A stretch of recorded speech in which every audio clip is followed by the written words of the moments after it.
If you have not heard the first 5 installments of The Fifth World, please head back to our November 17th, December 17th, January 1st, February 1st, and June 2nd episodes to catch up. We hope you enjoy the story and let us know what you think by emailing us at makeshiftstories@gmail.com.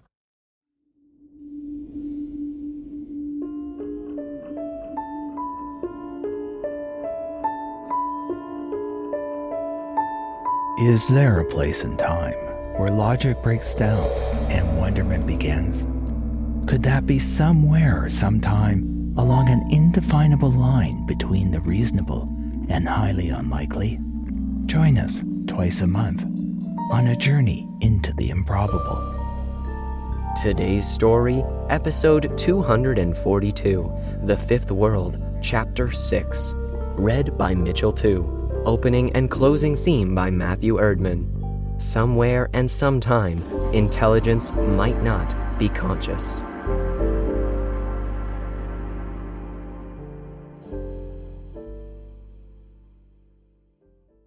What follows, if my recollection is correct, is my 6th dispatch from the Fifth World.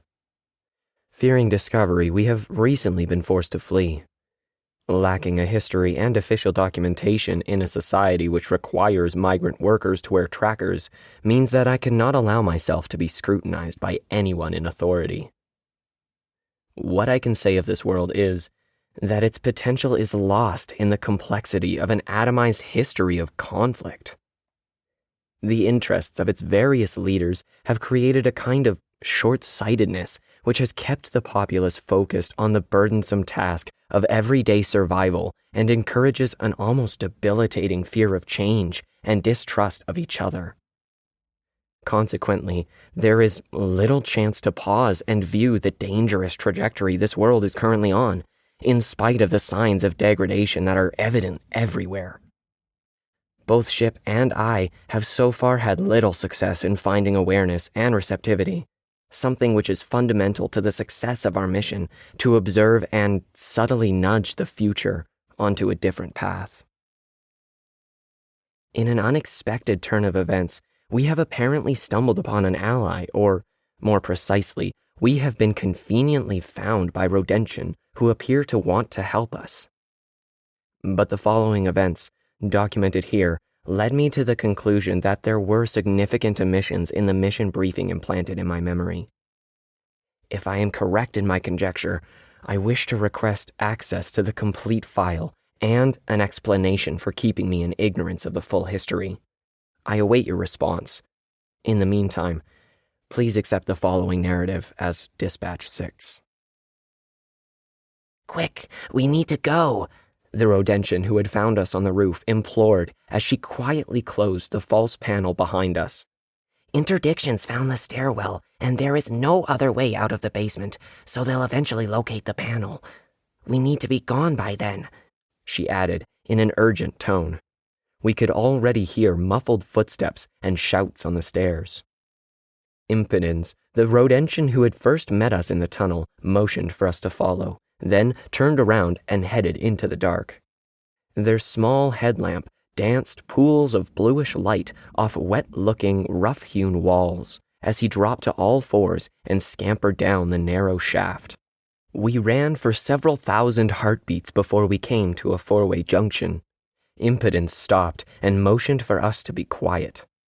A clunk echoed along the tunnel behind us, followed by voices and the sounds of our pursuers squeezing through the small entry behind the false electrical panel. Without saying a word, he turned into the tunnel, which smelt the worst, checked behind to make sure we were following, then skittered off at a faster pace. Only a few hundred heartbeats further on, we began to hear rushing water in the distance, which confirmed what the smell had suggested. We were in the sewer system. Soon, our tunnel merged with a larger one, which was the source of the noise and partially filled with swift-flowing effluent. My first instinct was to gag, but before I did, I was distracted by a thought pushed into my mind. "It will cover our retreat, and we only have to wade through it for a short distance." "Ship?" I pushed back, but got no answer. The smaller Rodentian, who up to now had been taking up the rear, pushed forward past us and jumped down into the putrid flow, turning upstream. Impotence waited until both Opertarius and I had reluctantly climbed down into the sewage and began making our way against the current before jumping in and noisily heading in the opposite direction.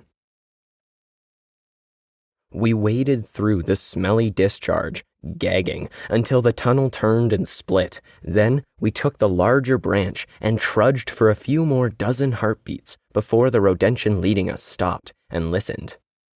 Hearing nothing but flowing sewage, it turned and shone its headlamp on what appeared to be steps of a sort carved into the wall of the tunnel and nodded for us to ascend. I took the lead. Despite gripping the slick surface with all my claws, I found it difficult to hold on to the crude steps, which were little more than indentations haphazardly hacked into the wall, so they were not that obvious unless you knew they were there. Suddenly, I felt overwhelming fear and the need to hurry, despite the danger of falling. "Ship?" I tried again. "Is that your anxiety?" "No, I feel it too." Ship pushed back in a way which implied it did not want to be distracted at that moment. I risked a look down and saw our guide urgently motioning for us to keep going. Then I heard it too, the sound of a group slogging through the sewer behind us.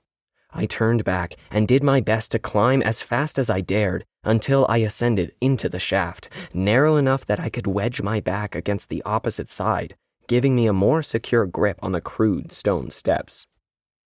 A bit higher up, I found my way blocked by a metal cover. A picture of a latch mounted to one side was placed in my head.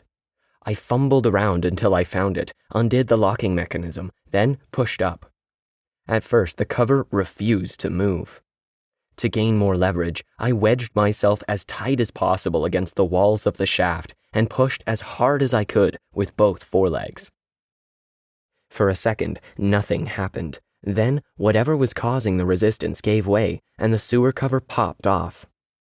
I flopped out onto a cool concrete floor, quickly followed by Opertarius and the Rodentian, who scrambled to put the cover back in place. "I'm called Credentis." Breathing heavily, our Rodentian rescuer or captor, it wasn't entirely clear which, explained.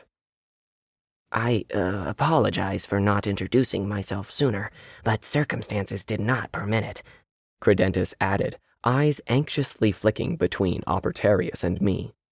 "Come, quickly now, we are still in danger. I'll explain everything in good time."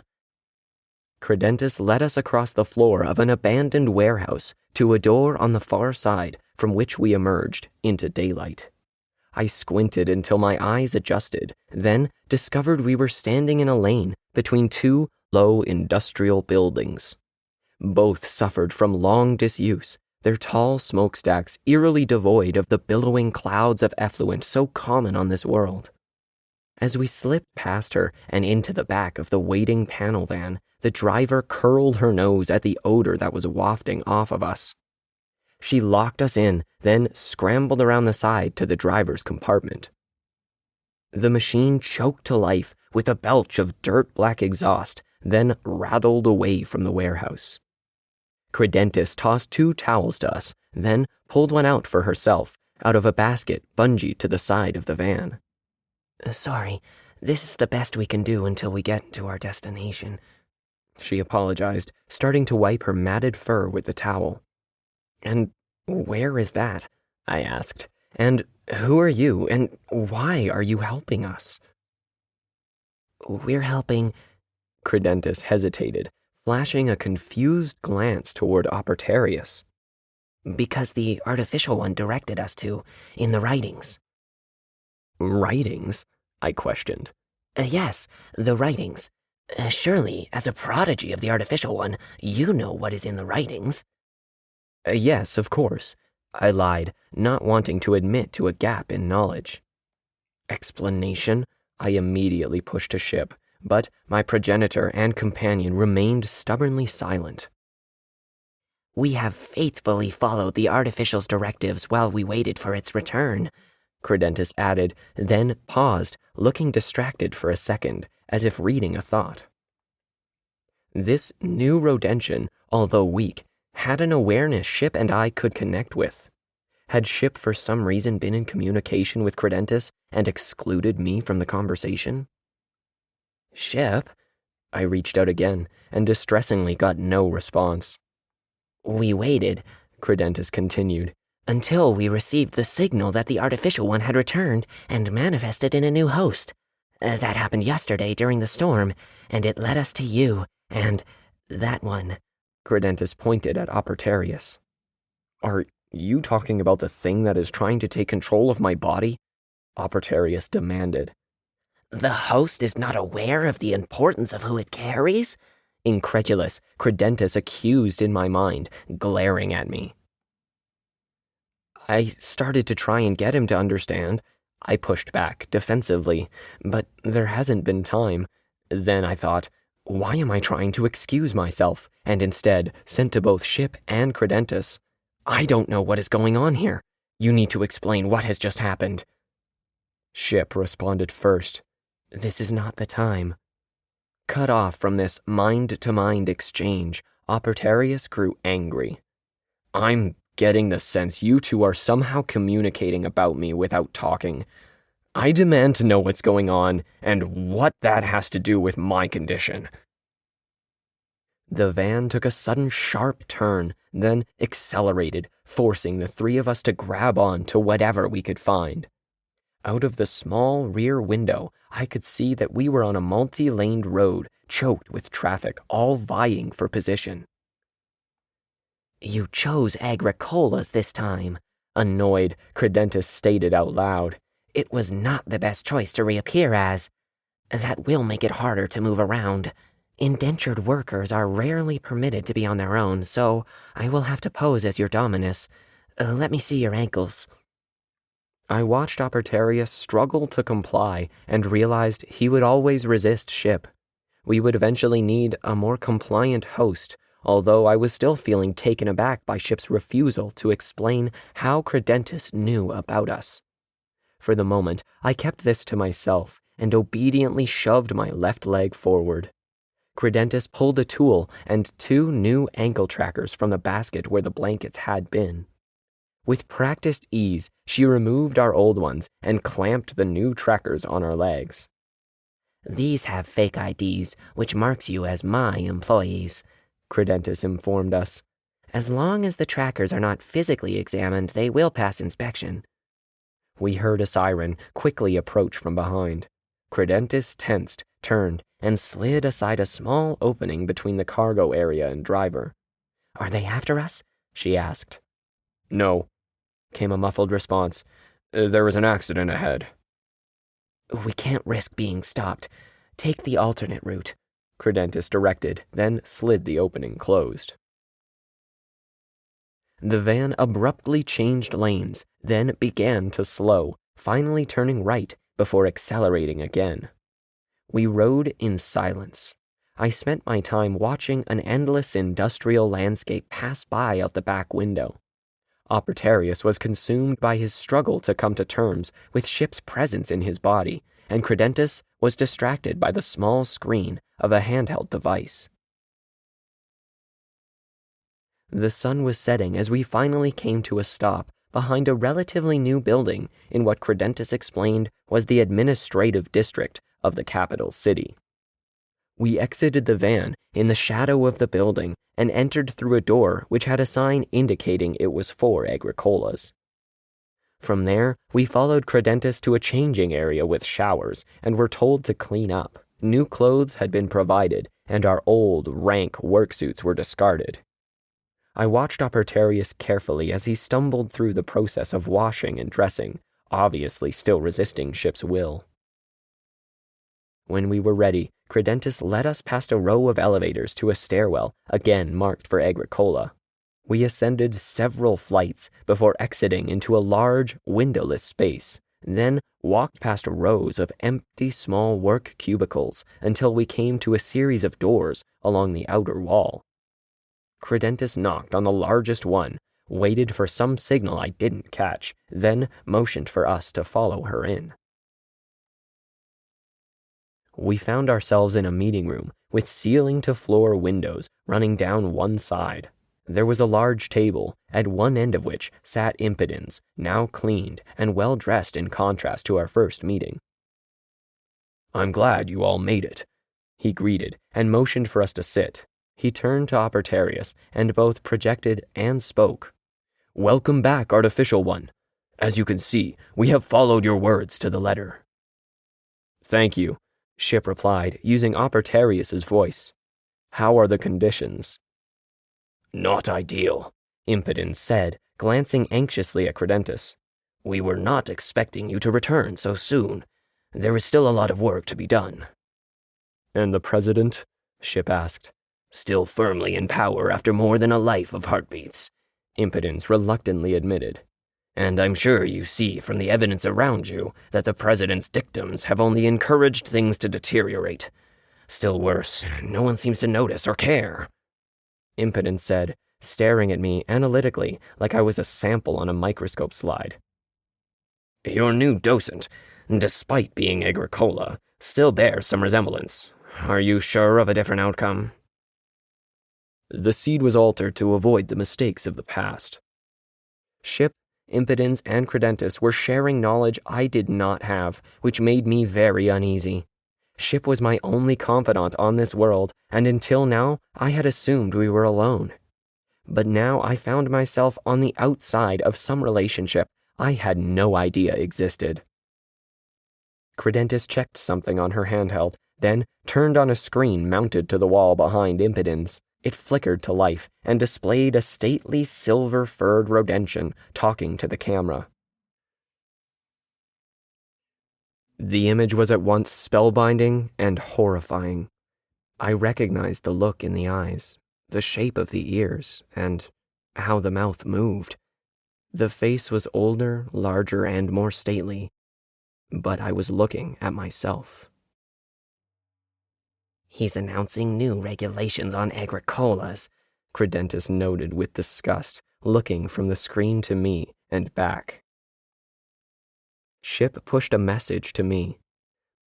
"My consciousness has been sent to this world before, and each time I am tasked to create a new docent, an organic, who will stay and guide our mission."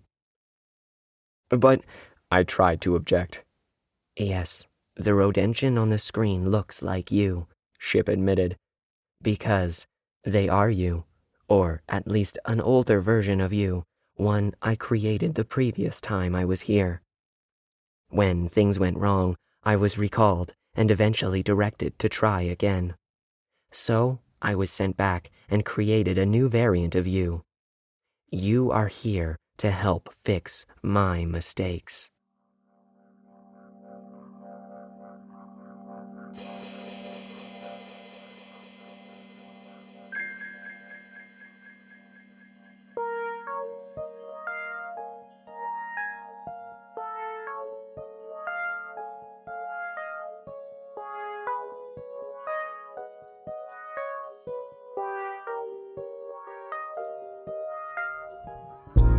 Each month, we're featuring a podcast to help you discover new fiction and drama.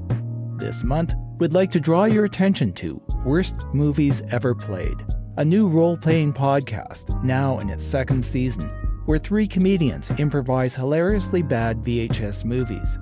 Please head over and check them out at starburns.audio-podcasts/Worst Movies Ever Played. Makeshift Stories is a proud member of the Alberta Podcast Network, locally grown, community supported.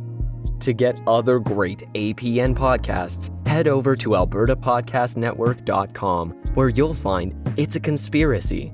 Join hosts Andrew, Charlie, and Greg as they lay out the beliefs behind conspiracy theories, myths, and more. This episode of Makeshift Stories is brought to you by Alberta Blue Cross. Alberta Blue Cross understands that running a small business is tough, and they understand that business owners in Alberta are busy. Let Alberta Blue Cross give you peace of mind with a group benefit plan. They offer health, dental, life, and disability coverage for your employees. Alberta Blue Cross group benefit plans are easy to manage, anywhere, anytime, and on any device, making it easy for you and your employees to access. To learn more and explore your options, head to ab.bluecross.ca. This episode of Makeshift Stories is also brought to you by Taproot Spotlight, a service that helps businesses and organizations pay attention to the people they serve. Taproot tells you the news about the people and companies that are important to you. Use that information internally to keep everyone on the same page, or share it with the world in your newsletter, on your website, and on your social media channels. Paying attention pays dividends. Find out more at taprootpublishing.ca/spotlight. That's taprootpublishing.ca/spotlight. Makeshift Stories is released around the beginning and middle of the month. This month's story was written by Alan V. Hare and read by Mitchel Tew. Opening and closing themes were composed and recorded by Matthew Erdmann. Audio production by Spatialized Audio. If you'd like to connect with us, please send an email to makeshiftstories@gmail.com or visit our website at makeshiftstories.com. Links to both are in the show notes. You can help us out by getting your friends to subscribe or follow wherever they listen to audio. Makeshift Stories is released under a Creative Commons non-commercial attribution no derivative license, which means you are free to share our stories. Just remember to credit us and don't alter anything.